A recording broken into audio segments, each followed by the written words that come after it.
Hello everyone, कैसे हैं आप सब। आई होप कि आप लोग अच्छे होंगे, स्वस्थ होंगे, मस्त होंगे अपने घरों में। और मैं भी हूँ एकदम बढ़िया। अभी हम जा रहे हैं मनाली तो नहीं, मनाली से थोड़ा पीछे लेह में, क्योंकि मनाली का जो रास्ता है वो लेह में कट चुका है फ्लड की वजह से।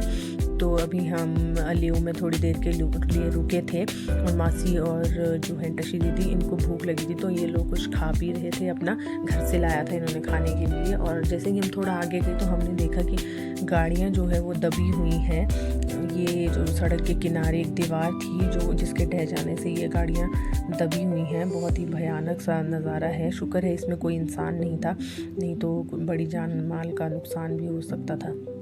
और ये जो वो फुटेज है जिस दिन फ्लड आ रहा था, आप लोग देख सकते हैं पूरा रोड जो है वो कट चुका है। जो नदी है उसने बहुत बड़ा एरिया कवर कर लिया है। और रास्ते में ये 2-3 गाड़ियाँ खड़ी थी, लोगों ने शायद इनको निकाला नहीं, ये वैसी की वैसी ही थी। बाद में इनको रेस्क्यू कर लिया था शायद। तो ये है फ्लड के 2-3 दिन बाद का नज़ारा। आप लोग देख सकते हैं कितने बुरे हालात हैं मनाली के। और ये रास्ते में नदी के किनारे शायद एक बुलडोज़र भी है जो कि बह के आया हुआ है। और ये 2-3 दिन के बाद इतना सुहाना मौसम हुआ है। I hope